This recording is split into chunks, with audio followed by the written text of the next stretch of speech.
Hi, everyone, and welcome to today's webinar, How States Are Using Technology in Tax Enforcement and Administration. For this webinar, we are rebroadcasting a session from the Avalara Crush conference.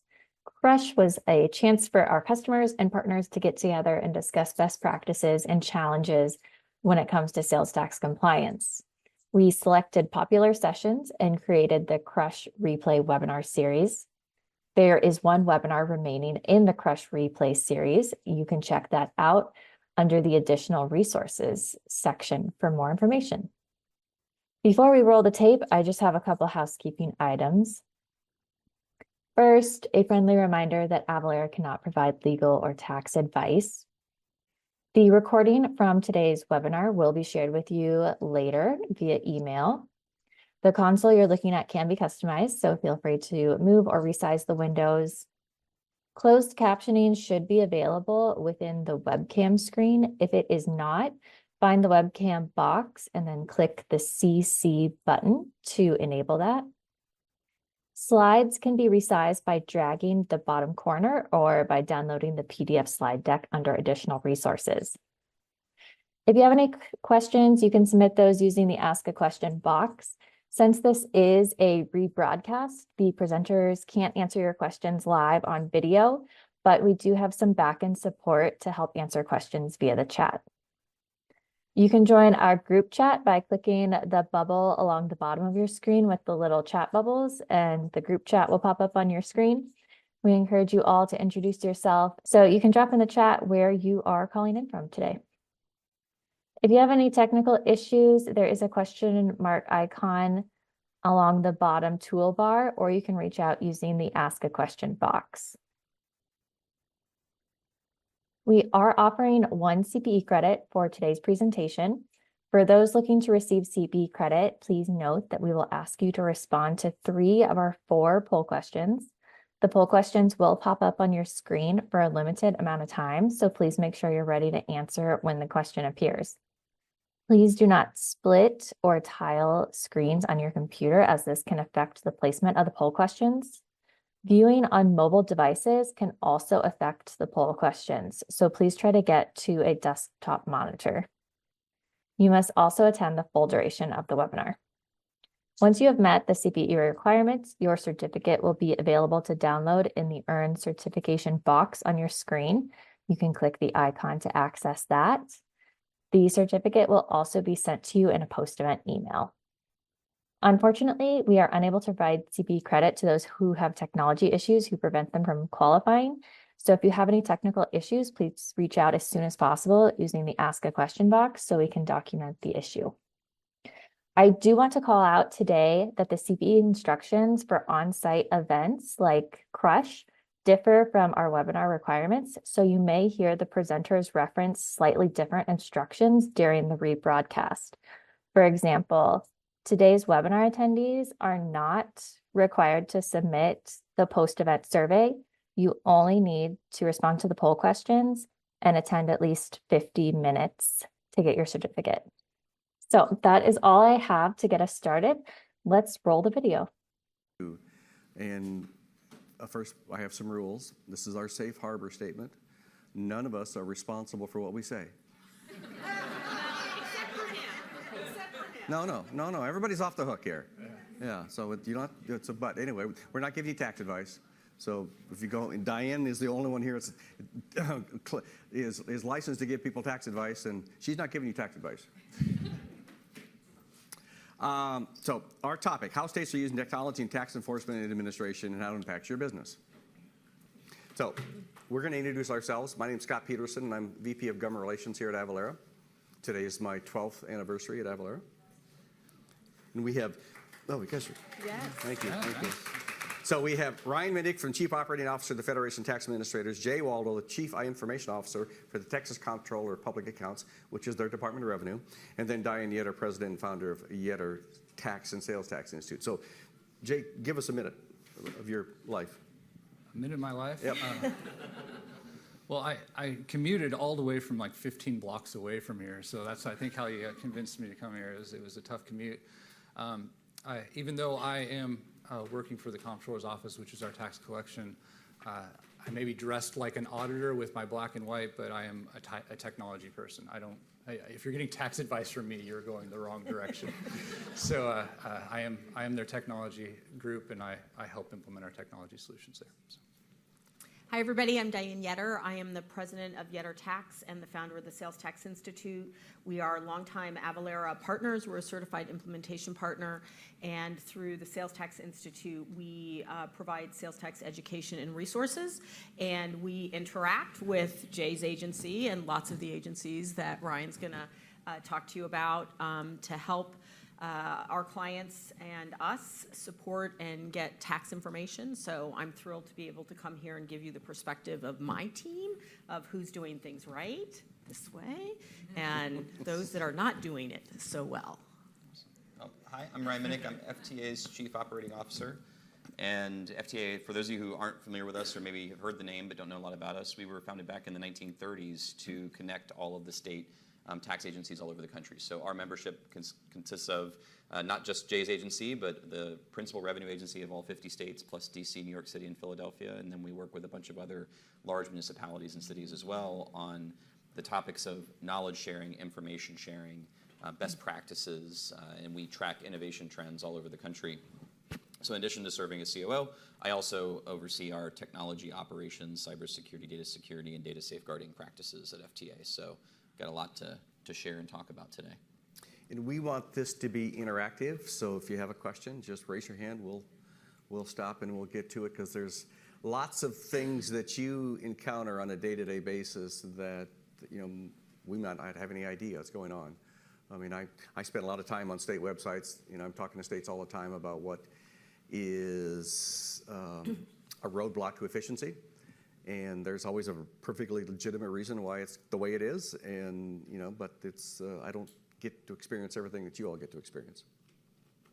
So our agenda: importance of good state tax resources, using technology for resources and transparency in tax administration, challenges states face, because while each of us has challenges in the way we do business and in being engaged in business, they have challenges as well. I mean, they have a budget. They have they're all. Jay is one of the few who works for an elected comptroller.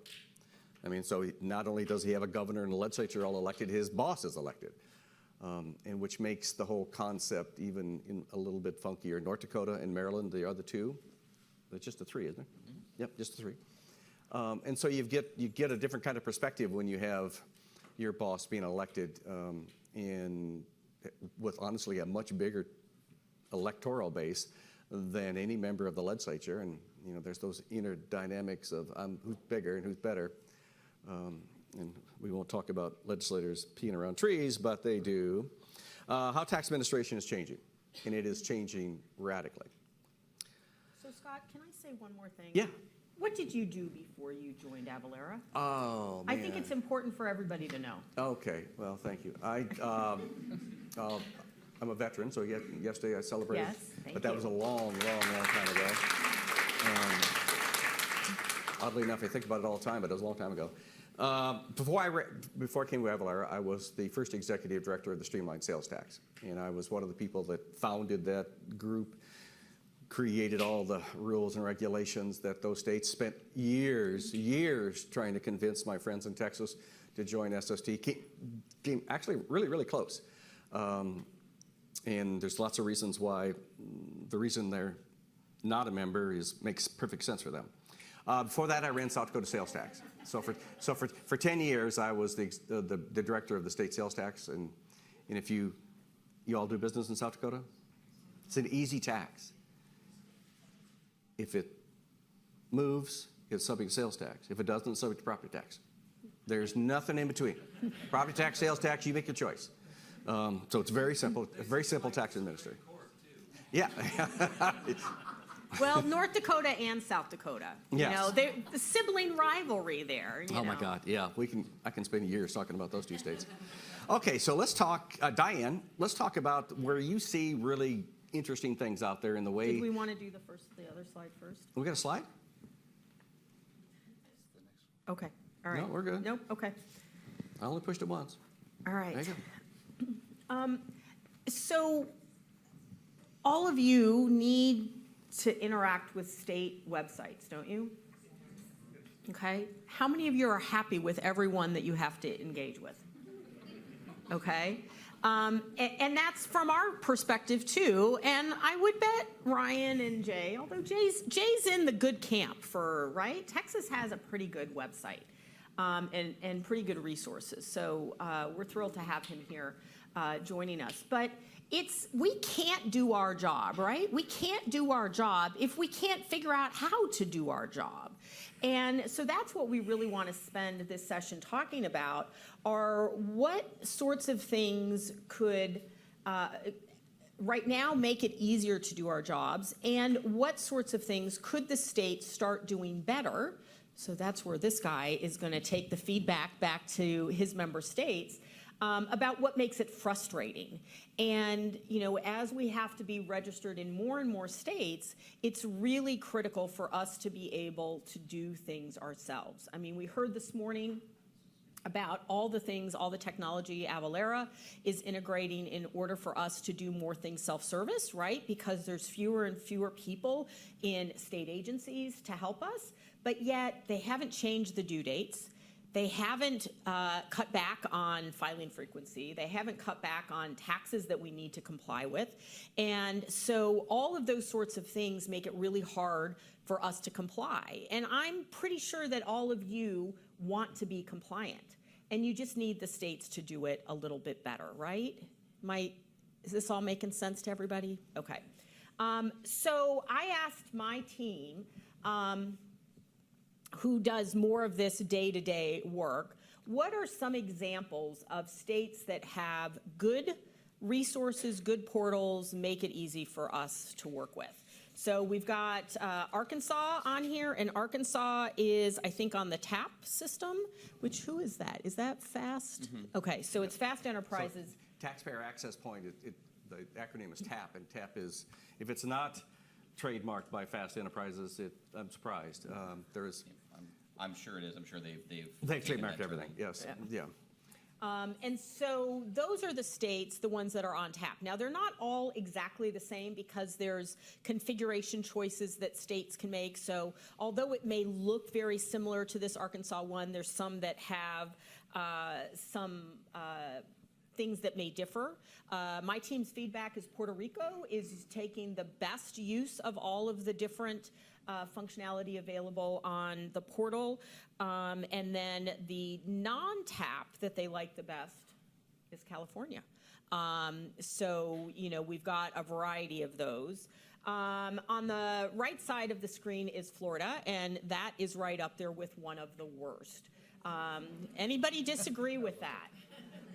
Okay. Now, I asked them for the worst. Yes? Are you looking at the things from getting research and or no, this is engaging with your account right now. Okay. We're going to talk about research resources like getting tax answers, but this is if you need to find out, was your return filed? How can I find out when the payment was made? Is there a notice on my account? I need to update my address. How do I change my password? Yeah, all of those sorts of things. Why do I have to change my password? Right. So the ones that Florida is at the top, you can't view the filed returns. If you need to make a payment, you need to go to a completely separate portal. There's no confirmations that what you just submitted actually took. And we file for a client, we have to help with their communications tax, which is a completely separate tax. It's a completely separate portal, but it doesn't look any different. It's the same login, it's the same colors, so you may accidentally be in com tax when you need to be in sales tax or vice versa. Other ones, Maryland. Now I know Scott Avalara's had lots of challenges with Maryland. They had a horrible portal. I remember not too long ago working with Maryland. And the screenshots I got on our account were old green screens. So how long have those been gone? They're still here. They're still here. Depends on the environment. So Maryland, their new one is worse. Scott, has Avalara gotten this figured out with Maryland yet? I need to go to look at our Slack channel to see if we've had a good day or a bad day. Okay. So every day I have to look at our Slack channel to see if we had a good day or a bad day. And that went live January 1. So they did something that Jay would never do. They went live ready to go. And it was months and months ready to go, not ready to go. But they knew it going in. They said, we know this is not ready. We've got to get it done. We've got to get this implemented. And the only way we're going to fix these mistakes, the only way we're going to fix mistakes is for someone to tell us we made mistakes. So they preemptively waived all penalty and interest. They started in May. They went to May, and then they moved it to July. So they knew they were going to have issues. We had no idea. I don't think they really, yeah. So the new one's worse than the old. The new, yes, but that won't. It'll get better. I mean, this is a legitimate company that built it for them. They'll fix the mistakes. The alternative is Kentucky. Kentucky was supposed to go live in October 1 of 2023, and so I'm calling them. It's the end of September. You going live tomorrow or not? Oh no. We're gonna defer that. We failed 3 times in the past. We're not going to fail the 4th time. So they went from October 1 of 2023 to March 1 of 2025 because they weren't going to do what Maryland did. Yes, Maryland. It'll get better. It'll get better. So other ones on the bad list, Ohio. Okay, I've gone in there. I can never remember how to do. There's so many steps. You have to get access, then you have to get permissions, then you have to set up what functions within your permission you're going to do, and God forbid if you're not in there regularly to figure that out. And Ohio has a problem because the Ohio Department of Taxation does not own their portal. There's a central state organization that does all portals for the state. And so if you want the Department of Taxation to change something, they have to get their name on a list that's owned by somebody else. And maybe you can get it done and maybe you won't. That's actually a really good point, Scott, because I think a lot of this is understanding this is one of the reasons why I'm here, and Jay can speak to his experience in Texas, but infrastructurally, every state's set up a little differently, and everyone wants to get to the same place, and the routes they've got to take often are out of their control. So whether it's a central IT authority that has a lot of power or a little bit of power, or whether it's a lot of the portals that you're listing off that your folks are challenged with, not terribly surprising me. A number of states that haven't modernized their back-end systems yet, who really isn't a choice of theirs, a choice of their legislature to fund a multi-million-dollar new system. So it's really interesting to see because a lot of this, I just see context behind it, but I also see in some examples where there are some states that are trying to kind of preempt this, even with an older legacy system. They may be working on a next-gen portal because they recognize, hey, what faces the customer is the most important thing. I mean, a non-tax example of this is actually the software that is used for events like this. We use the same software that Avalara uses. The part that you all see is fantastic. The app works. You can answer polls. You can do whatever. Log in as an organizer and see what experience you have. and it's very analogous to the tax system that we're talking about today. And these systems aren't cheap. I mean, No. $30, $40, $50 million to rebuild the back end of a tax department, and you go to a legislature and you want them $50 million to make tax administration better? Really? I don't like you in the first place. Why would I want to make it better? Okay, Jay, let's talk about Texas. All right. Well, I'm just really glad that I'm not on the bad list. It's super awkward right now, although I feel like you're grading us on a curve because we're by no means perfect at all. And to your point, I mean, we're one of the ones that on the back end, we have the green screens that no one else on your end sees, but our internal workers see it all the time. And so it's not all pretty, and it would be over $100 million for us to replace our tax system. So just because of the sheer size of Texas.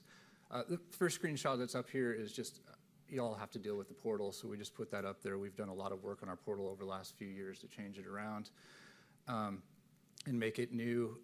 We haven't moved all of our taxes over to the new portal. You can log in and get to any tax, but some of them you'll click on that tax and it looks a lot different because we haven't changed it all around yet. But the portal is the way to go. We collect over $80 billion in taxes a year. So it is a high volume, and 85% of what we collect is through that portal. So we rely on it very heavily. So Scott, if you want to go to the next one. Other things that we have that may be beneficial to you all, one of them is our fine sales tax rates. A lot of online businesses, you don't have a physical business in Texas, but you're doing online sales, and it's different tax rates across anywhere in the state. And so we have the sales tax rate locator. We just went live with it last year. where you can look up any address in the state and find out what the tax rate is. If the tax, for whatever reason, that address is not showing up in our system, it's probably a new house is built or something like that. This also has a mapping component where you can put a pin on a map where that location is, and it'll tell you what the tax rate is there. You'll also notice one of the options is downloadable files. You can download all the known addresses in Texas with their tax rates, load that into your own systems, and that way you know exactly how much to charge people, and those are updated on a quarterly basis. One of the challenges that everybody faces, I mean, you all face it, and everybody on the state side faces, is the fact that they don't control addresses. You know, they're all done by they're done, I wouldn't say they're done by the post office, they're done by a contractor. You know, you got some contractor out there who's creating a new neighborhood, and they're, you know, his wife's name is the first street, his daughter's name is the third street, his name is the fifth street. And that all gets submitted to the post office, and then there's an address. Then it gets built into a system that all of us could reach out and pick up. There can be a big gap of time in between when the first plat is structured and the time it gets back from the post office. Yeah, it goes to the post office, then it goes to our technology company that we partner with to build the system, and then we can add the address. Yes. So Jay, I see longitude, latitude search, so you can do that. Is that part of what you can download too? Or just the I believe addresses? longitude, latitudes are in the downloadable file, Okay. but I have to double check that those are available out there. Yep. If you want to go to the next one, this is search for a business. A lot of organizations use this. State agencies use this. Before we can do business with someone, we need to make sure they're in good standing, as in they've paid their taxes, they're good with the Secretary of State, and we're looking all the time. The search that I did on here is Matt's El Rancho, which is a famous Tex-Mex restaurant here in town. So they're in good standing. So if you all want to go there, it's all pretty good. But this is one of our highest used searches on our website. The next one, if you want to. No, because I want to talk about this one. Yeah. The reason why this is one of the highest used ones on their website is because only 2 states in the country do this, Texas and Pennsylvania. Every other state in the country, this is confidential taxpayer information, and there's no way you can get it. You can call them and say, is Matt's El Rancho licensed? And they'll tell you yes or no, and that's it. So kudos to you guys, because this is, it's every state in the country requires you to get a sales tax license and post it. So you go to Matt's, you're on the back of Matt's wall, you're going to see that sales tax license. The same if Matt had a restaurant in Mexico, New Mexico would not tell you that anything about Matt, even though you could go to Matt's wall and you could look at it, you could take a picture of it. Someone mentioned earlier research. We have what we call our STAR system. So this is essentially past rulings and opinions that have been made around tax collection. Our taxes, believe it or not, are a little bit more complicated than South Dakota's. So every once in a while, you're not quite sure whether you should charge taxes or not. This is a research tool. As you can see, this is one of our older systems. It still hasn't updated the look and feel, and the search is not ideal, but if you can find the information out there, it tells you what was decided in the past and how helpful it can be. Yes, sir. Is that going to be updated at some point? I'm sure it is. All of our systems are too, but we do not have an immediate plan to upgrade in the next year or so. So we don't have to learn how to put in new things. Yes. Sometimes keeping it the same is the right way to go, right? Sometimes it is. Yeah, And this was one of the pluses on my team, that Sure. Texas is at the top because of this. So. Do you publish all letter rulings?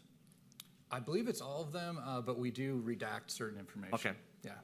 Another problem The that- version that's out there is redacted versions. Yeah, versus all of us, we think we understand what the sales tax law says, and we think we know what it means, but we know for a fact that somebody has asked the department a question, and way too many of them won't publish them, and you have no idea. Colorado, for example. I mean, there's a huge fight going on in Colorado now because there is deals being made on economic nexus, and every accountant in Colorado has a client that needs to have a deal made, and they don't know what the last deal was. It's very complicated. And then one of the last pictures, one of the things we do as a state agency to kind of make it flexible but keep the costs somewhat down is we try to do what we call responsive design. And what it does is the system is smart enough to know whether you're looking at it on a phone or you're looking at it at a big monitor, and it adjusts the screen accordingly. So this screenshot is actually the same screen. It's just One is what it looks like on a phone versus what it looks on a website. And you'll know that it's not responsive design if you have to scroll left to right in order to look at it, and it's very frustrating to get through. So we're trying anything new that we're trying to build is responsive design. So a lot of our older stuff does not have this, but anything new is this is our standard going forward. Can you track how it's being used, whether it's on a laptop or a phone? Yeah, we can. So roughly 60% of the people going to our website are on a phone or a tablet. Oh, wow. So the majority of people, but however, the majority of people filing taxes and going to our web portal, it's more like 20% are on a tablet or a phone there. So some of that discrepancy, I think, is because it would be really hard to do on the phone. But if we make it more responsive and stuff, I could see where that increases. Okay. And then I don't have another slide before we get to the poll, but I did want to mention that one of the other ways that we work with taxes is through data interchanges. Avalara is one of our biggest customers as far as just uploading the data from their systems into ours. I think last month we had about 15,000 transactions from Avalara alone coming through that change. And whereas 85% go through the portal, about 7 or 8% go through that means. And I see that one growing. I think it grew 6% in the last quarter. Just so there's a lot more where people are using other people's systems and uploading it into ours, so you don't have to deal with the portal as much. So this poll, I think that's Ryan. This is your poll.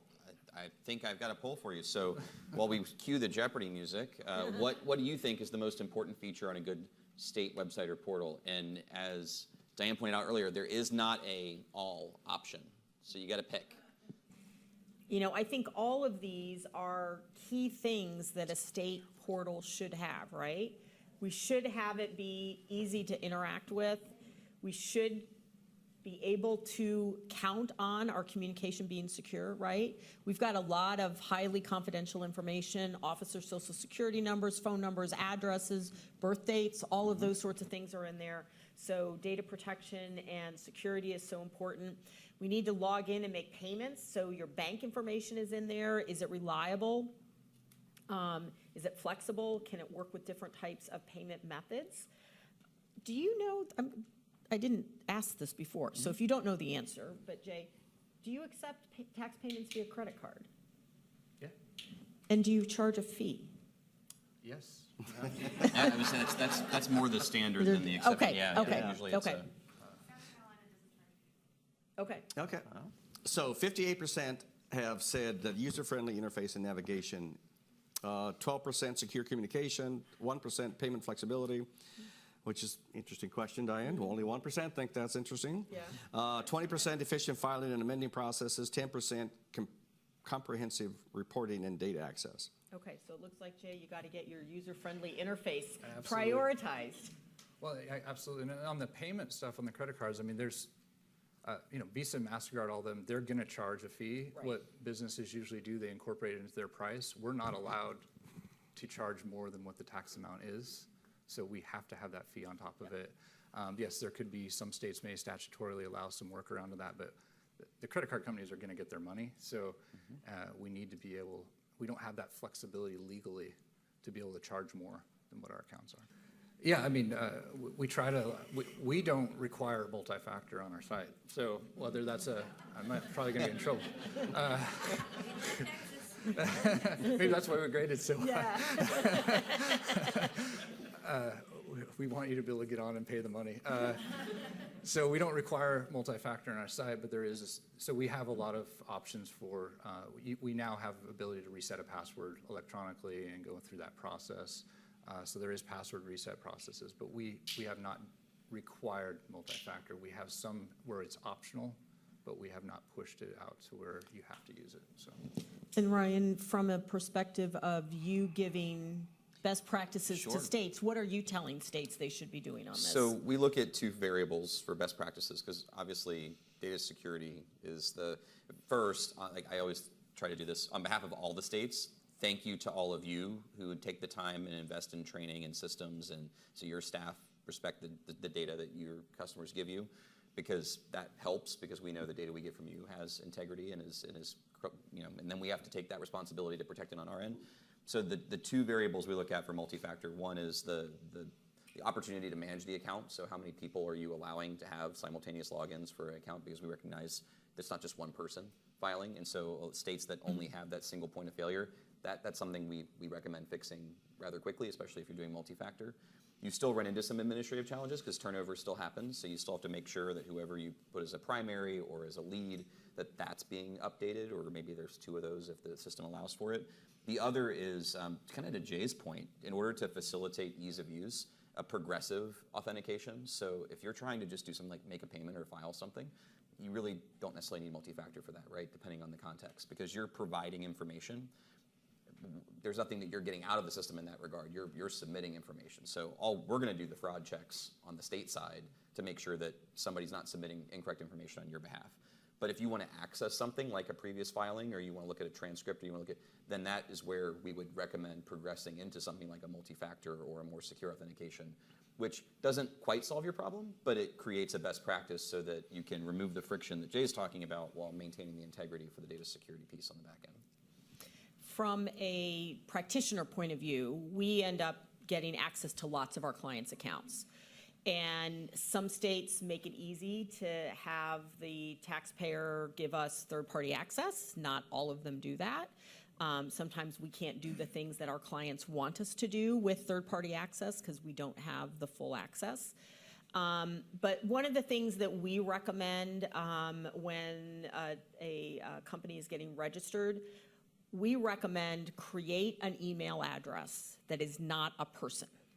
Okay, which these guys might not like to hear, okay? It's still assigned to a person, so you still have to have Joe Smith and their title, and that's the responsible party.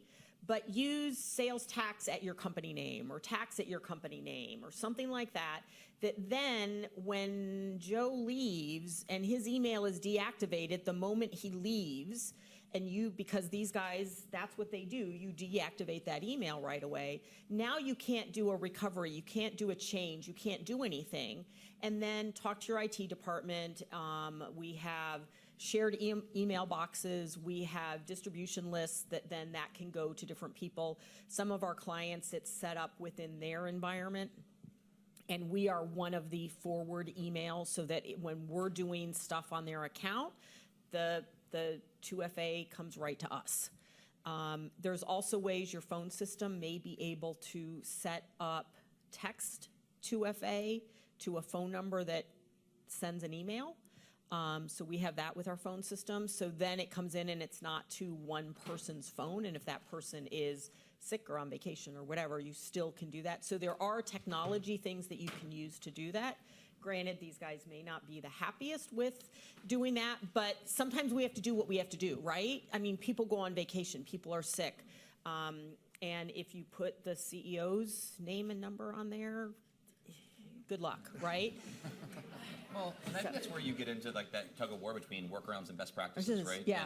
And I think you're right. There are certain parts of that we wouldn't advise in favor of, but the workaround exists because the best practices either aren't being followed or aren't sufficient. So I always find it really helpful to get feedback like that to find out how people are working around things, because at the other end of the spectrum, states are just trying to comply with NIST guidelines, stuff that Scott and I'll talk about later.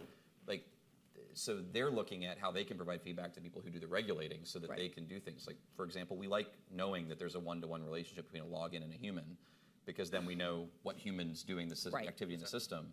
But we also recognize that an entity is who we're clearing for access to the system versus the individual. So there's always room to improve, but yeah, that's the tug of war. Yeah, it is. Best practices and workarounds.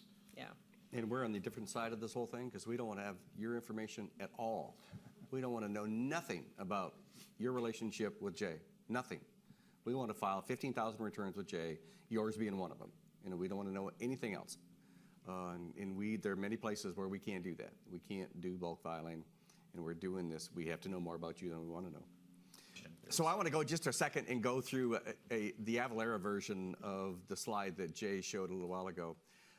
We have contract with 3 states where we provide this. We call it a rate lookup thing, but it's a lot more than a rate lookup. This is a way for Missouri, Colorado, and the Alaska Municipal League, which is the only privately run tax department in the world, that gives them the capacity to show to all the users, all of you, what it is that they expect of you on one screen.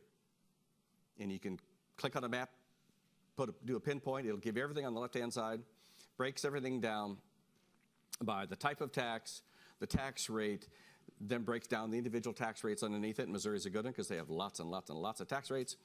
And then in addition, I mean, these maps are virtually unlimited. Your eyesight is probably the only thing that keeps you from putting more and more layers over these maps. After a while, you get lost in what it is. But there's really no limit on the kind of things that you can overlay. So multiple taxes, multiple tax type. Colorado we're about to add the lodging tax to Colorado's website. So next time you log into there, you'll see that there's lodging taxes that are in there, and you can see where the lodging boundaries are. Missouri, no one has explained it to me in a way that makes any sense. You can click, there's a spot in here. If this were live, we could go in and look at the House and Senate districts in Missouri. Now, why the hell would you want your House and Senate districts on your tax map? I don't know. Maybe this is your local legislator, and she's a bonehead. If you don't like this, call her. But so, and the value, and as Jay said, the value of this is you have to be able to know. Granted, you use Avalara, so when Avalara does this, this is all our background. But the rest of the world doesn't, and the rest of the world needs to know what's taxable in St. Louis, or needs to know what's taxable in Dallas, and what the rate is, and because Texas, Colorado, Alaska, and Missouri are all states with lots and lots of local tax jurisdictions, and it can be very complicated. Okay, challenges state face. Oh, we're gonna do a poll. Diane, your poll. So these are, what types of resources do you wish the states made available and made easy? So rates and regulations, educational resources and training, tax compliance software, so easier way to file direct if you're not using Avalara, access to legal and tax advisors, and then reporting and record keeping tools. So what would be most helpful to you? And obviously some of these provided by the states and some not. I don't think the states are going to give legal and tax advice. Right? You guys aren't gonna do that one? But the first thing that popped in my head when I saw that was, well, why isn't there a list of all? Why hasn't the State Bar of Texas gone to the comptroller and said, we have 3,500 lawyers in Texas that practice in state local tax. Would you create a page that would show us, and we can go, or at least put a link on your site to the Texas Bar Association. I mean, we do this. I mean, you go to Avalara, we will tell you who is partnered with us to give you legal and accounting advice. And what about letter rulings and the difficulty in getting Ooh. decisions from the states? So submitting a letter ruling request or finding ones that have already been written? Getting a letter ruling. Yeah, well, that I think would be probably access to rates and regulations. Maybe I'd put it in that bucket, being able to find those sorts of things. We get this question a lot. We have a lot of resources on our website. Avalara has a ton on theirs. And the states, to varying degrees. Texas is pretty good, but others are non-existent. Not right? literally non-existent. And so let's see, what did they say? 33% said A, access to current tax, 20% educational resources. You've all taken my webinars, haven't you? 14% on tax compliance software, 14% on access to legal and tax advisors, and 19% on reporting and record keeping tools. Okay. So, I mean, I think that says to the states, make your stuff findable, right? Findable. Because not everybody can pay for a paid tax resource, right? A lot of you rely on free resources, and the states, sometimes you can find it and sometimes you can't. Sometimes you just need to tell a customer, I took this from the Department of Revenue's website. Yeah. Right. It's the ruling. I Yes. can't change it. Right. But getting letter rulings can be very complicated. Alabama charges $10,000 to get a letter ruling. I mean, really? I mean, I understand capitalism, but that's capital C, capitalism. Yeah. There's somebody else that charges, like it's is it North Carolina? North Carolina charges. Charges, but if you're willing to wait 6 months, it's free. But Yes. if you want it in 3 months, you Yep, pay yep, pay. $5,000, It's, I think? it was obscene. Yeah. I was offended. I was offended. I told him And if no. they, but I did see, because I just recently looked at this, if they don't make the 90-day or 60-day, whatever it is, they refund it. So I was like, okay, if we got to do that, at least if you don't meet your SLA, we're going to give your money back. But how many can wait 6 months for a tax Yeah, answer? no. You got somebody on the phone that's yelling at you because you're trying to charge them tax, and you wouldn't need to tell them why you need to charge them tax. Okay, so I was at the Midwest States Association of Tax Administrators, a group that's affiliated with Ryan, and they had this amazing AI. We have Avi, they have the kernel. And I thought, okay, you're Iowa. You had to do the corn because you're Iowa. So let's talk a little bit about where we're going to do one more poll, sorry. This one's Jay. All right. Do you think states should use technology more or less? I mean, Ooh, I think we're hearing the answer already. yeah. Well, but I think, right, Jay, we've been talking about how to use technology in tax administration. Correct. There's lots of other ways that states are using technology in audits or in advisory and. You may say less in those areas. as well. Right, Yeah, exactly. absolutely. So be careful what you wish for, right? Okay, 73% say more, 0 say less. That's nice. 1% said not at all. Yeah, you like filing paper returns, don't Oh, you? my goodness. And 26% say as much as possible. That's I don't think it would be possible for Texas to do not at all. Yeah. That would be a catastrophic not at move. all is not an option. Like, unless you eliminate the taxes, which Yeah. I have no say. Well, no, I think everybody would be okay with that, Yeah, I think everybody Jay. okay with that. I think that's what if that's what you're getting at. Okay, so Ryan, let's talk about AI. Oh, my favorite topic. The scariest thing in the world, right? So AI has, before we talk about AI, I think what we really want to talk about is generative AI, which is the new sexy AI on the street. AI as an umbrella term has been around for decades. So, I mean, everything you do every day, I mean, even before generative AI became a big deal in ChatGPT, it was all based on some form of machine learning, algorithmic AI. So when people talk about AI and their fear of AI, they're really talking about generative AI these days. And generative AI is even more of a mysterious thing, right? Because you engage with it. Anybody who's ever tested out or played with ChatGPT or Google Gemini, which is aggressively rolling out everywhere Google can possibly put it, it feels very different than a Google search, right? It feels very different than asking for information, getting a return. It feels conversational. It feels like the computer's thinking or there's some sort of reason. None of that's happening. I promise you, it's not. But it is doing something that is a combination of really sophisticated math and really sophisticated language, which is why we read it and we're biased to think that it sounds more fancy than it is.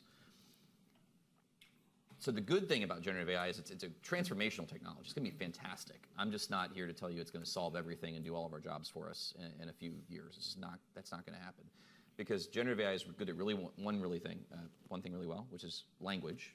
They're powered by large language models. Large language models are made up of some data set. There's a little bit of AI 101 for you before we get into how tax administration's using it.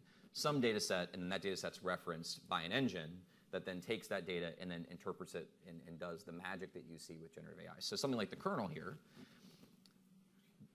really good use would be to create a data set that is very strict to, in this case, Iowa and all of their tax regs, and where you could put some rules around it and you could really tweak that engine and customize it. A bad use would be to hook up the truck of ChatGPT to just the state of Iowa website and say, go for it, and start asking it questions, because you're going to get wildly unpredictable results. You get into these things. I love that we now have a term in technology called hallucination, because we should have had one for years, but in this case, the research, it is hallucination, where it's so eager to answer the question that you ask it, it's just going to make something up if it doesn't know. And you have to temper those behaviors. And so even over the last 18, 24 months, we've made a lot of progress in the tech sector, you all with your AI-based chatbot, to really restrict those negative behaviors and look at the data that you're actually powering that language model with. Now, the other end of generative AI that state agencies are looking at, that I think every organization is looking at, is from a productivity sense. And I try to pitch it more that this is the shift from typewriters to word processors, less than it is the shift from manufacturing to robots. So these are assistive technologies that can really help simplify workflows, as long as you don't assume that the tool knows anything about what you're asking it, and that it can do basic tasks. So good uses in a controlled environment are things like data reformatting. A lot of programmers are using it. Microsoft just released a stat. They're saying like 60% of the code written in Microsoft as a firm now is assisted by GitHub Copilot. So programmers aren't writing that code. Microsoft, in theory, is writing 60% more code because they haven't fired any programmers. Yep. They're just writing more code faster. So these types of productivity gains are what agencies are starting to look at. And they're starting in safe places, things like very basic chatbots. So you're not going to get every answer. You're not going to get taxpayer data answers. You're not going to log in and talk to a generative AI chatbot. If you are logging in and talking to a chatbot, it's not generative AI. No one's doing that right now. But they're also looking at it in their call centers. And it's not for the people that you call who have worked for the state for 10 or 15 years, who know hands down every answer and they know where everything is in every form. It's to help the people who just got hired and just finished their training and they're less than a year on the job, or they just were moved into a tax type, or it's filing season. You're talking to somebody who usually helps out the DMV, if that state has a DMV. Now they're being put on income tax. All they're going to do is look up the answer just like you're looking it up, and they're going to try to be as helpful as possible because they've got access to more data than you do. Now, with these more modern generative AI-based systems, they can listen to that call alongside the operator, and they can, on a second screen, start showing that agent information that relates to what you're asking. So you call in and ask me about the Texas form XYZ. That call, that agent's going to hear that AI agent, it's going to pull up that form. You're going to say, I have an issue with line 4. It's going to highlight line 4 and then pull up the instructions or give me a link to the instructions for line 4. So I don't have to go put you on hold and search for it and get information.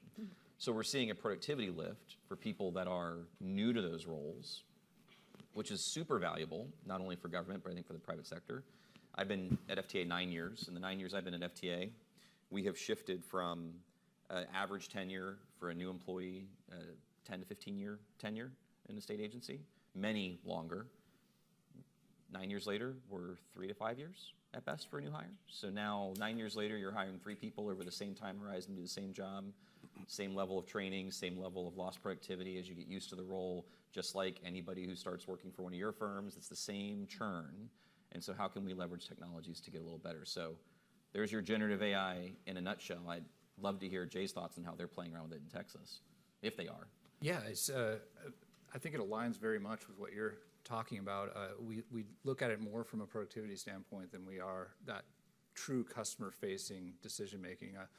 Our biggest concern is that someone asks it, is this a taxable item? And it says, no, you're good to go, have a nice day. And someone keeps that chat, and then we're trying to collect the taxes later because it was the wrong answer. So we're not really wanting to go that far with it. There's too many hallucinations happening within these systems for us to feel comfortable. I know, it's just a routine thing. So what we're doing is a lot of what you're talking about. We've implemented, we have a custom-built system. We don't use fast enterprises, so we do use Copilot in developing code, and it is definitely helping, especially for new programmers into an organization. So I've heard some stats, like if you're less than 1 year of programming, it's like an 80% productivity boost. If you've been a programmer for 10 years, it's a 10% productivity boost. So it's really helping those people who are new to the organization come up to speed quickly. We're in process of replacing our contact center solution. Our call wait times are longer than we would like them to be. We have about an average call wait time of about 8.5 minutes right now, and that's if it's not right before a peak or a tax due date. So we'd like to get that better, and so getting people trained up in the call centers with a new solution, we want it to suggest answers to those workers in the call center so that they can get their calls done quicker, therefore hand off and get into the next call faster. And that way it reduces our wait time. So we're doing a lot of stuff. The other thing is even our website, our search right now kind of sucks. So we're working on doing more of an AI type of search, with like a Google or a Bing search. It suggests an answer and then gives you some links. We want to improve our website search to do the same thing. So I think it aligns with a lot of what you're talking about, Ryan. So in Avalara, we do what Ryan suggested, which is we have a very strict set of data that our AI looks. So hopefully you saw the Avi demonstration, and the answers that were given to those questions come from people who work in Avalara based upon the information that we store in Avalara. And we avoid hallucinations by avoiding limiting where the AI can go out and look for information and give it lots and lots and lots.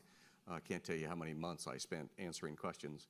Which we've done is just basically populate our AI with a bunch of questions that we've all written and then answered.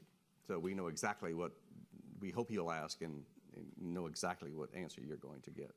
Where you're seeing this, outside the States, I expect to see, the value of AI as a concept is that it's really good at analyzing huge, enormous sets of data, which is why you see it in cancer research. Mm-hmm. You get thousands and thousands and thousands of test results on tumors, and you run it through this stuff, and it can find patterns that a human would take years and years to find. So we'll start to see a lot more value come from things like that. I assume that someday we'll start to see that some state will start to use AI in their audit selection process, because you're going to have, at some point in time, you'll have all the stuff digitized, which is part of, if it isn't digitized, the machine can't work with it. At that point in time, you will be able to look for patterns. Everybody wants to know whether or not the convenience store in the corner of 2nd and Main is like every other convenience store in the city, and it's really hard to do that. But if you have all the information from all those convenience stores, and for a long period of time, then you'll be able to look for the kind of patterns. It's still new enough where there's no. AI will not help you understand why your electric bill is 20% higher this month than it was this month last year. It's not going to help you with that. And for your jobs, AI a generative chat can pass a state bar exam and a state CPA exam, but machines can't practice law or accounting. It's against the law for a machine to practice law. So I think, most people are pretty good for a while. Yeah, and even if it were, legally possible, these models are not capable of basic reasoning and common sense, right? So, they're very convincing, and this actually is, so one of our best practices we talk about, and what I find every state is doing, is investing tremendously in training as it relates to AI, helping people understand. The number one mistake that anyone in your organization is going to make, I promise you, if it hasn't happened already, it's going to happen. They're going to copy and paste something that came out of a generative AI model because it sounded okay. They're going to throw it in an email, they're going to send it, and it's going to be wrong. And it's going to be wrong either on a technicality, in a small way or a big way, and it's going to be not because they were being lazy, maybe, I don't know the person, but we are all, there is a tremendous amount of psychological research as it relates to generative AI. These outputs, we are programmed with a human bias. So if you're talking to a person, you are programmed to just kind of be on board with what they're saying. You're listening critically, but you trust that you're talking to a human, and so you believe there's a few things going on, in that noggin, right? There's some basic reasoning, there's some education, there's some other factors. So when you see that output from generative AI, you don't read it as critically as you should. Actually, the people who score highest on that bias test are newspaper editors, article writers, people who are editing for a living, so they're reading everything skeptically. A lot of us, we just kind of skim and move on. And so that type of training, understanding the outputs and how all of it works, it's going to be critical for the security of your business, because you don't want people, especially with Google, Microsoft, Superhuman, name the app, they're all offering to draft emails for you.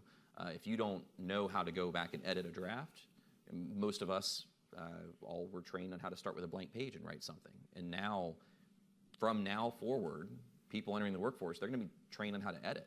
They're going to be trained on how to write a query to get the bulk of what they need, and then how they're going to refine it using their knowledge and expertise, because that's going to take them a lot less time than it takes one of us to sit in front of a blank piece of paper and write our magnum opus every time we write an email. Yeah, the other thing, if I could add, the speed at which this technology is changing is phenomenal, right? I taught a class in February of this year on AI. And it was using AI for sales tax. And so we went into all of the primary tools. So we did ChatGPT, Gemini, Copilot, and Claude. And we asked them a question. What is the sales tax on a pair of jeans in Massachusetts? Okay. First time I did it, not one of them got it right. And Avalara at that time had a plugin for ChatGPT. And I think I emailed you about this. Yes, you Scott. did. Okay. And that also came back I never wrong. get good emails from Diane. Oh, come on. You get some good ones. And so Scott got me to the right people. And there was no disclaimer on it that said this is only a rate lookup. It is not tied to our product taxability. But how many of you, if you saw a Avalara plugin to ChatGPT, would you think, oh, this is Avalara. I'm totally going to trust it, right? Okay. So what I've been really, really pleased to see, because we just retaught that session last week, and so I redid all of them. When we did them in February, Copilot was the only one that gave a citation. So they told you the source. Today, all of them give you the source. You could get the source, like if I was in ChatGPT in February and they gave me an answer and I could say, give me the source, what was the citation where you got that? But it was a second question I had to put in there. Today, that's kind of common that they're doing it. And so hopefully the states, when they're building this, give that source so it gives us that confidence level that then you can go and I like to go into a different tool. I'll go and do now a Google search and get to the actual legislation that has that. So yes, there's hallucinations. We're always going to have hallucinations. The thing that we have to remember is we have to validate, right? Trust but validate. Yep. And so knowing that Avalara's AI is based on questions coming from Scott gives me a heck of a lot more confidence, right? If Scott's answering those questions in there, you know. I only hallucinate at night. Yeah. You know, but to then let everybody know where these answers are coming from. And I think that's an important thing. You know, everybody, we all have to do it in less time with fewer people, and we've got to find better ways to do it. Two questions. On when you did the search the second time, did they all match the same source, or did you get different sources? Got different sources. Usually not a legal citation. It came from an Avalara blog, or it came from my website, or it came from a competitor's website. This is, and if you Google it, type a question into Google about tax, you will come to her website, you'll come to our website, you'll go to Vertex's website long before you get to a state website. I've seen the sign Yeah, that we and that's wrap up. indexability. Okay, thank you. Thank you, primarily. thank you, thank you. That's just Yeah. Availability of data. So one more, you had a second question. At the beginning, we were talking about all the websites that are met. How many of the states is there a list of the ones that are using the same portal? Because it's like Yes, so, well, Ryan probably has that list. There's 3 companies in the U.S. that do it. One called Fast Enterprises, which is the predominant one. They have 30 states. Another one called RSI. They have 9 or so states, 10 states. Then there's one little tiny company that has, well, they have 1 state. I take it back. There's 2 that have a lot, and then there's like 5 that have 1. And then we have those who build their own. Yeah, and even the states that use the same providers Yeah. don't configure the same. So Yeah. you could actually, Oh, and some of them that drives have me the same nuts. providers still choose to either build their own with another vendor. I mean, it is definitely a choose your own adventure implementation when you're modernizing. Well, But please, does the FTA website have anything like that? Like if he were to go look, would you have a list? We don't publish a list of who everybody's working with, primarily because they all work with them in different capacities. Yeah, So okay. we wouldn't make it public. But if there's an issue, if any of you ever have an issue with a state portal and you're uncomfortable reaching out to the state, you can. My contact info is in the app. Please reach out to me. I mean, I'm not going to tattle on you. Like if you find an issue and you want to pass it on anonymously, I'm capable of doing that to all the folks like Jay and his counterparts. But I would really encourage you. States are wanting that feedback. So if you have the avenue to offer it up. And also advocate for them. So if you hear that a state revenue agency is asking for budget to replace or modernize their system, if you have relationships politically in your state, advocate for that, because they need that funding just like anybody else in order to make those things happen. They're experiencing the same staffing turnover, staffing challenges. Yep. Some of your firms are poaching their best CPAs, so it's challenging for them to do the tax administration and the systems modernization and the investment. So any support they can get from you all in order to get that funding is going to be and trickle down and be very helpful for you as well. Thank you all for joining us today. Please help me thank Jay and Diane and Ryan.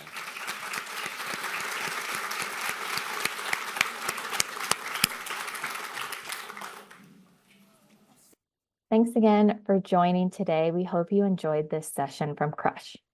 If you qualified for CPE credit, you can download your certificate now.